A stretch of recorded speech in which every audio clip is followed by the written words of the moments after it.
Okay, that's much better. We are a million times more toasty-woasty in the Mimberly studio now. Right. It is time for the fish to become the cat. So the prey is becoming the hunter.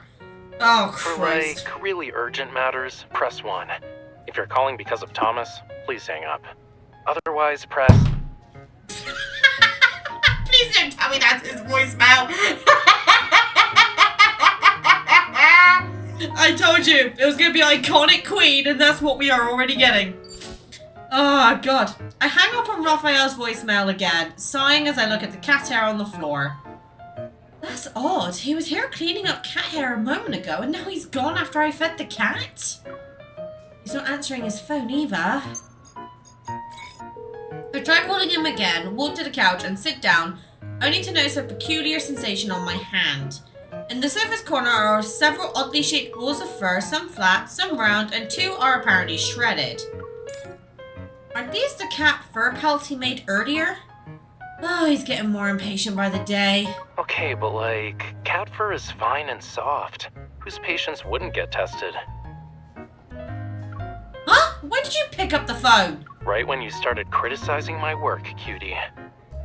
You have no business calling me cutie! Oh my God. I actually put my phone to the side and didn't hear it. I'm in the small garden behind the cafe. Want to come over? Weren't you supposed to be cleaning? Fucking hell. You can't trust Rafayel to do anything, I swear. Unless mid-car, but even then you have to wait about 50 weeks for it. Oh my lord. Right, let me just pull this up on the PC so I can read this better because I am blind as a bat. And I don't know where I put my glasses. Within the garden's grove, grassy area, Rafayel's fluffy cat tail droops, looking as though he's fiddling with something. Oh. Did your frustration with cat fur drive you out here to chill? Ignore me, I'm straining a tea bag with my hands. Call me a criminal. Not exactly. Lately, I've kinda just been feeling irritable for no reason. Got it, he's pregnant. No, I'm joking. Is it from spending too much time at the cafe with the kitties? I'm not sure. Oh, he's a big pouty wowdy. I hope the cat genes aren't affecting you too much. Rafayel glances back at me, and surprisingly, he doesn't respond to my teasing with anything. Stunned, I stand there with my mouth agape. Is it actually because of that? I honestly don't know. Oh, poor baby. He's getting so wound up. I'm gonna mock him until he does something to shut me up. Well, looks like we'll need to lift the cat curse sooner rather than later. But they all seem a bit grumpy and are hard to please. Don't worry, I'll figure out a way to cheer up those kitties. I squeeze in next to him on the grass, staring at the stones on my feet, trying hard to think. Just as I pick up a pebble, Rafayel takes it from me and adds it to a colourful stone mosaic oh, what's the fucking word? I'm gonna just ignore that word because I'm gonna remember it after recording. Laid out in front of him. This reddish-brown stone with golden flecks fits perfectly into the coral section of my work. Thanks for that. That wasn't in the intention.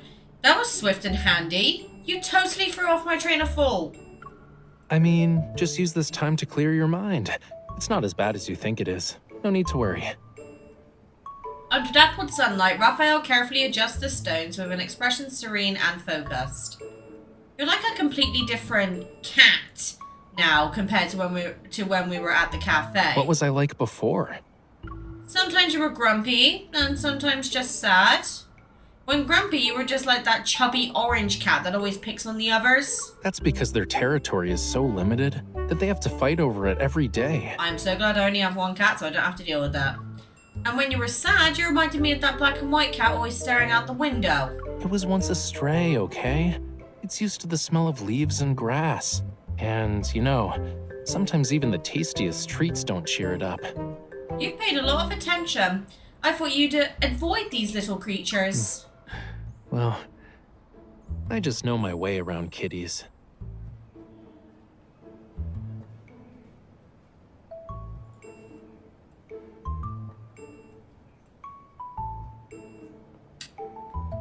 What kind of kitties is he talking about? Besides, its fur has been dull and less bright lately. It's hard not to notice. It is? Could you please pass me that stone? See? I'm asking nicely this time. He's using manners. He is getting better. You're starting to grow, man. I don't know if I like it. I glance at the patch of grass before him. Dozens of stones create a deep sea stone mosaic with a small gap between the ebony and cream ones, waiting for the last stone to complete it. And right by my hand is a half ebony, half cream pebble. I toss it and he catches it steadily. Go ahead, oh great artist, Rafayel. Even though you lost your train of thought, I think I've just found my inspiration. Fuck's sake. Seeing my expectant gaze, he pokes my face, signaling me to come over and look at the small grove. I retreat here because this grove is quiet and beautiful. Calms me down. Those cats are stuck in a never-changing cafe, dealing with all sorts of people. So it's normal for them to be cranky. True. A lot of them probably still long for nature. Yeah. Well, we can't exactly release them back into the wild. But we can't bring a bit of the wilderness inside. Time to head back, cutie. Break's over, so we gotta start working. Did I not just say you have no permission to call me cutie? We're saying that Silas calls me kitten, so that's fine. As long as that name doesn't get taken, we're alright. Rafayel stands up and reaches out to me. I look up, my gaze lingering on his fingertips that have touched dozens of stones. Did you poke my face with that hand? Need me to wipe it off with my tail?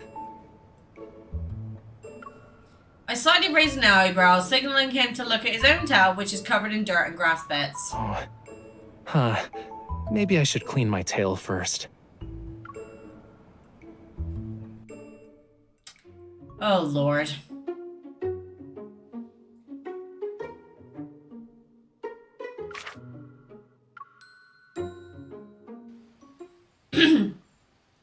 Is this what you meant by experiencing nature and finding inspiration?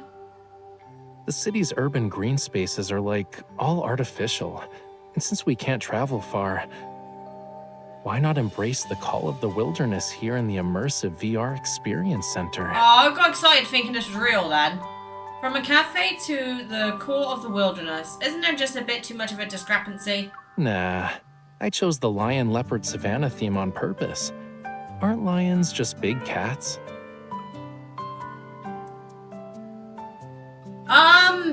Unless you don't mind being eaten by one, yeah. Let's see if those kitties at the cafe recognize these big cats once we're covered in their scent. Relax, it's only VR. It won't be too... Hey, don't rub up against me. A passing lion curiously sniffs Rafayel's tail and then uses it and walks into the grass behind us. The lion moves with a light and easy grace, in stark contrast to the slightly stiff Rafayel beside it. Immersive indeed. Why do we head over there? It seems safer to keep the animals and people apart. I gesture towards a nearby glass walkway as I gently stroke Rafayel's flattened cat ears. Those cat ears, warm and soft, perk up again. Oh, he's happy again. Rafayel scans the area and then plucks my eager hand from his head and holds it. The lions on the glass walkway are all sleeping. Nothing to see here. Come on, I've got a place to show you. I feel like Rafayel would be really fun on a date though, like genuinely. Rafayel and I sit side by side on a grassy hillside slope. Across the stream, several relaxed lions gaze back at us. The view is great here, and being by the stream means we're safe from any surprise lion attacks. It was only one embarrassing moment, cutie. Now you just can't let it go. Is it that bad if I never forget about it? Fine, fine. Just make sure you really remember it for a lifetime, and not just give me that, did that really happen? Look after a few days. That's what I think every time I look at you sometimes. Even without plushies or comfortable mats, the lions lounging in the sunlight look perfectly relaxed. Well, sunlight is really important, but the cafe only has 2 floor-to-ceiling windows, and even those are partially blocked by shelves. We could move the taller furniture to the side that's a bit darker. Give the kitties more sunny space to enjoy, you know? But sunlight alone isn't enough. Look over there. Rafayel puts an arm around my shoulder and turns me to the side. See that lion? It's a loner. A secluded cave might make it feel safer. So they need nature and a combination of open and secluded spaces. Maybe we could build something like a tree house? A treehouse? Our spontaneous suggestion of a treehouse resounds again across the vast grassland. I turn to Rafayel, meeting his gaze, which sparkles with amusement. Mission accomplished. Now let's enjoy ourselves.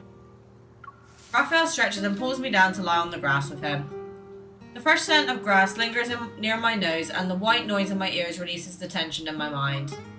Watching Rafayel relax with his eyes closed, his tails and ears subtly moving, I can't resist poking his cat ears. Oh, for Christ's sake. Is that all you want to do? Out here in a sunny savannah? Well, the lines are just virtual, but these cat ears are real. So, what if there were real lions? What would you choose? Oh, for fuck's sake. Why does everything end up becoming a decision or a choice with you? God's sake, Rafayel, stop being so pouty! Obviously, I choose to... I quietly move closer to one of Rafayel's cat ears as it sneakily turns towards me, and then I laugh loudly. Grab you and run, dummy! Nah, because why is this so bloody cute? Oh dear. After our encounter with nature in the VR center, Rafayel and I decided to build an integrated in-floor treehouse for the kitties. While the kitties nap under the afternoon sun, Rafayel and I start measuring the space inside. Clearly the cafe's designer understands people better than kitties. Pass me the tape measure, cutie. Since when did you start calling me cutie all the time? Rafayel puts away the tape measure and looks around. On the only cat tree in the cafe, two kitties are once again vying for the top bed. There's barely enough room for a cat tree. But our idea is bigger than a cat tree. Rafayel, sitting on a bench built into the alcove, pats a seat next to him for me to sit. If we replace these chairs with hammocks, then add more wooden planks and pipes along the walls, people lying down could watch the cats above them, playing or resting. It'll be just like the VR center.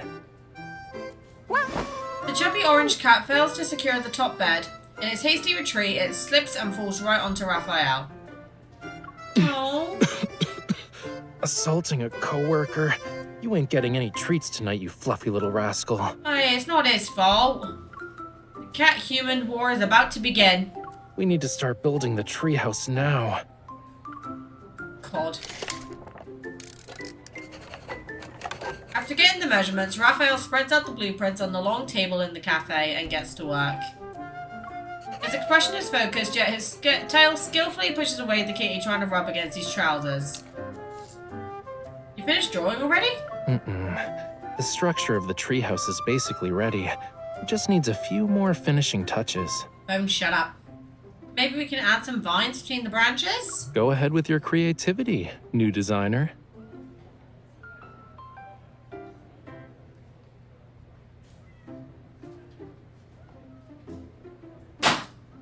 I'm putting my phone over there. I'm in a weird mood, do not judge me. I take the pencil from Rafayel. The warmth of his grip still lingers on it. He's fine to make it safer for the kitties to climb on. Let's throw in some scattered leaves and petals as well. Rafayel leans closer and with his face on my shoulder, gripping my hand with the pencil. We could add some hazelnut balls on the ground. I position the pencil under the tree, but before I can draw, I feel his grip tightening on my hand. But this is not a hazelnut tree. It would throw off the whole design. But these hazelnut replicas could be great toys for the kitties. What else can we use then? Anything that's not a ball. Jesus. The silent tug of war over the pencil begins, and soon Rafayel loosens his grip. It's a pencil, not a knife. Why are you so tense? I don't know, because you're like, you know, doing that. Those aren't classy words for a loser. Excuse you. I'm not a loser. I just fully support your idea. Now he does. Before I realize it, Rafayel guides my hand to draw a few hazelnuts on the blueprint. Given your consideration of the kitties, let's go with the hazelnuts. I assure you they'll like it. Just a few days ago, you were saying these kitties have a temper, and now you've got them all figured out. You really are a qualified chief caretaker. I don't just read Kitty's mind, you know. Meeting Raphael's puzzled gaze, I chuckle, snatch back the pencil, and mark out an area near the treehouse. I'm claiming this spot. It'll be a secret project until everything's ready. Oh god, what's MC thinking? That scares me.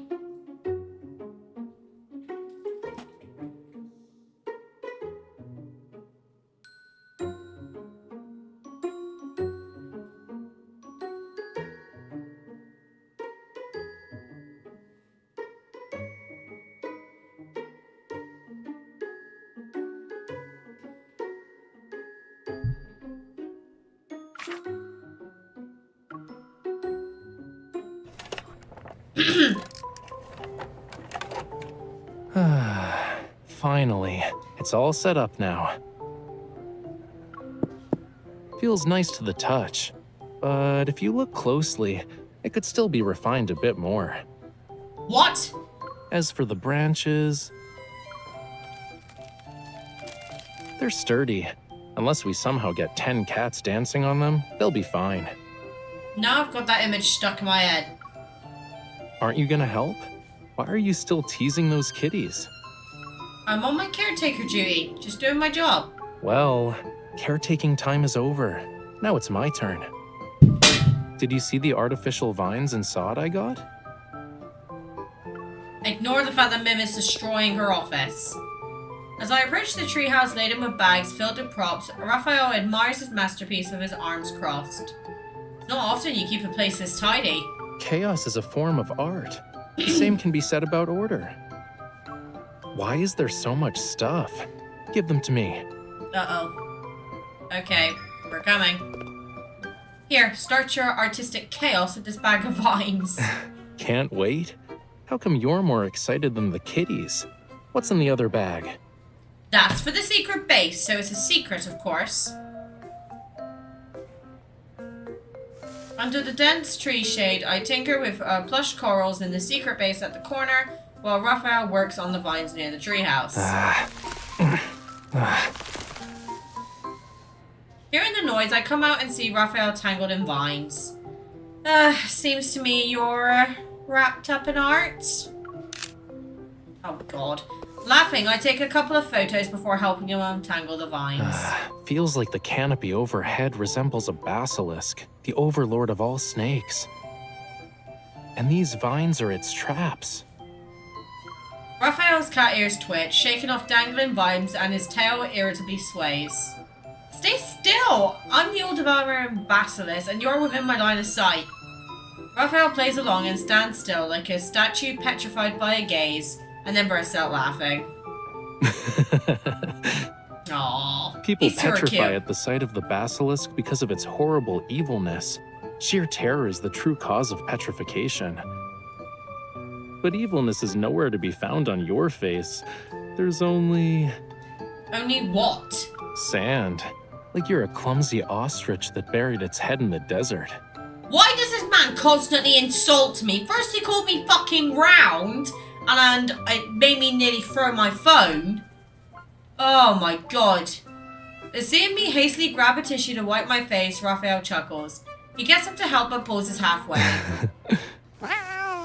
Looking back, he sees a big, strong cat fiercely attacking the vines that entangle his body and tail. Let's make a deal.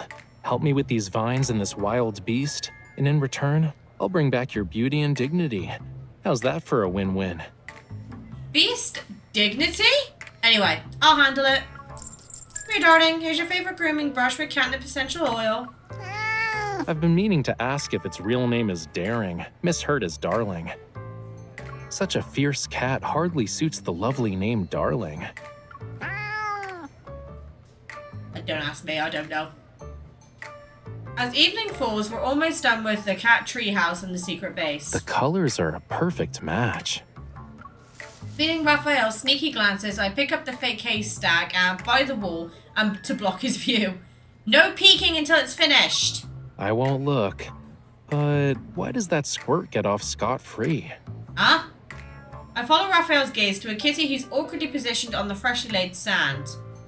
No, that's not a litter box! My beach! Startled by our reactions, the kitty quickly gets up, tucks its tail between its legs, and darts around the base, knocking over a patch of coral seagrass. I always knew cats were the most evil creatures in this world. He thought it was a litter box, Rafayel. Don't have a go at him. It's not his fault. Fucking hell. In all seriousness though, this event is fucking hilarious.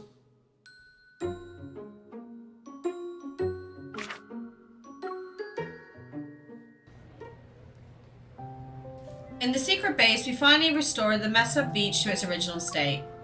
So much for keeping it a secret. Secrets are all about surprises. And now, not only do I get an early surprise, but I also get to rebuild the secret with you. Isn't that great? Oh, that's cute. Also, that's a new animation with his fire. I like that. You're not upset with the kitty anymore? Rafayel twitches his cat ears and starts fiddling with the starfish pendant hanging on the reef-shaped cushion. The kitty has never seen a beach before, so it's an understandable mistake. And as for the chief caretaker using the kitty's territory to build me a secret base, I'm sure they will understand. Well, I'll open the base to all the kitties tomorrow. They are free to come in and play. Rafayel secures the pendant on the cushion and skillfully wraps his tail around my waist. Come here and leave your mark as an artist.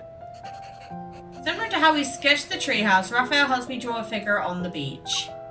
Since when am I an artist? Anyone who can read the kitty's minds and design a space that blends forest and sea together is an artist in my book. You're an artist. So, some people are really cocky, like, for example, my dad, right? He was always like, oh, well, your videos are a work of art. And I'm just sat here thinking my videos are just a bunch of me simping and being fucking shit. What do you mean? As he speaks, Rafayel adds a few strokes next to my drawing. In the dim moonlight, our two silhouettes can seem to huddle together tightly in the distance. Aww! That's too cute. Uh-oh. I like that little pose of him because that's kind of how I think, to be honest. If I'm trying to figure out like a solution at work, that's literally me. After a brief rest in the secret base, Rafayel, full of energy, drags me into doing a final check on his treehouse. We sit on a low tree branch, the hanging vines creating a small, dimly lit space like a curtain. Light flickers on in his head, and on a whim, I give the trunk under us a gentle shake. Hey. Didn't you say we were testing how much weight it can hold? Yeah, but be careful with that test. If you fall, you won't land on your feet like a cat. Rafayel braces against the trunk and leaps down, spreading his arms towards me. Enough testing. So I'm gonna sacrifice myself to get out of danger before you bring the whole thing down. Seeing Rafayel trying to look brave, I stifle a laugh and jump right into his arms. As I leap, silk flowers flutter down, one of them landing right on Rafayel's head. I brush away the flower from Rafayel's hair and sneak in a stroke of his soft cat ears. Yes, pet the ears! I read somewhere that a cat's ears get warmer when they're excited. So, are you excited now? You seem to enjoy leaping from branches. What kind of questionable stuff were you reading? Facts. Got a more reliable explanation? Is there a part that says they warm up when being rubbed? As I continue to play with his cat ears, they not only warm up but turn red quickly. Hold on. You know I'm not actually a cat, right? You got cat genes in you right now, though, with those ears. I'm not gonna lie, Rafayel being a cat is just like ironically funny because of his origins. Okay, we're on the ending! Let's go! After this, it's Daddy. After several days of designing, setting up and inspecting, the treehouse finally welcomes its first group of kitty visitors. Inside the bustling treehouse, Rafayel calmly surveys the scene with his arms crossed. His restless tail reveals his actual feelings. You might want to worry less about the kitties up there and more about your, beach. I've covered it with pebbles so it won't be mistaken for a litter box now. And as for the high platforms, they're equipped with safety nets. There's nothing to worry about there. I'm more concerned they won't appreciate my design.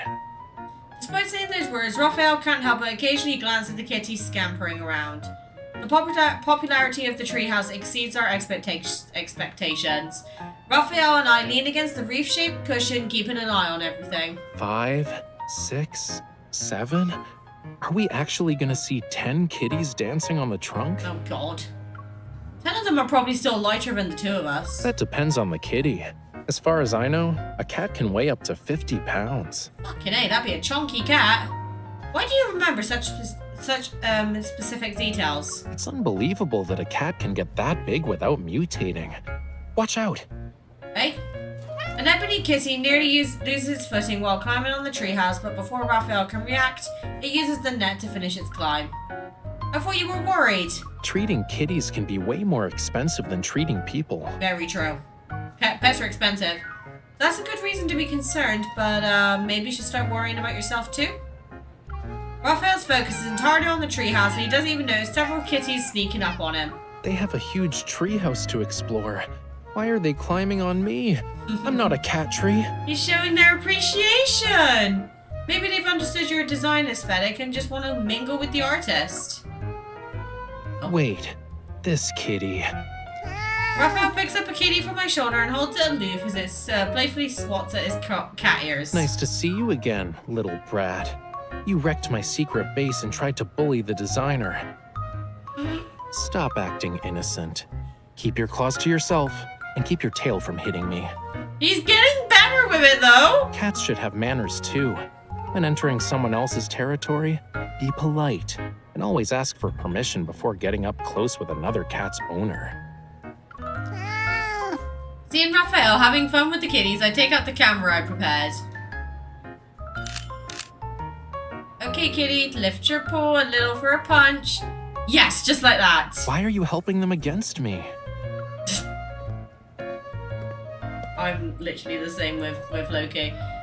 Raphael puts the cat down and comes over. He browses the photos on the camera. These kitties are wild. My hair's all messed up now. Oh, boo-hoo. It took forever to smooth out my tail. Now I gotta do it all over again. They seem so happy though. Maybe the curse will be lifted soon. I'll miss that lovely tail and those soft cat ears. As the shutter button clicks, I look up in surprise and see Raphael smiling behind the camera. His curved eyes are filled with mirth. Beautiful things might not last, but moments like these are worth remembering. In the photo, his tail is gently wrapped around my waist as I joyably rub my face with his tip. Why do I look like that? I don't think there's anything wrong with it. You look happy and cute. The only good thing about this annoying tail is that it brings out such an expression from you, cutie. The fact that he keeps calling me cutie is getting to me. Raphael picks up his tail with a finger. With a mix of disdain and pride, he tosses it aside. But I guess it's better if I deal with this burden. It's time for my tail to gracefully retire. But what if I don't want? Oh, that was so cute. I'm not gonna lie. Raphael is one of those characters. I love the look of him, don't get me wrong, and I love the origin. It's just because he's got so much competition, being Zayn and Silas, I just don't know where he sits. Like, at the moment, Zayn and, like, Raphael are constantly competing for second. Silas is just top, you know, you guys know me. So I'm a Silas girly, through and through. Speaking of Silas, it's his turn next. See you in a minute!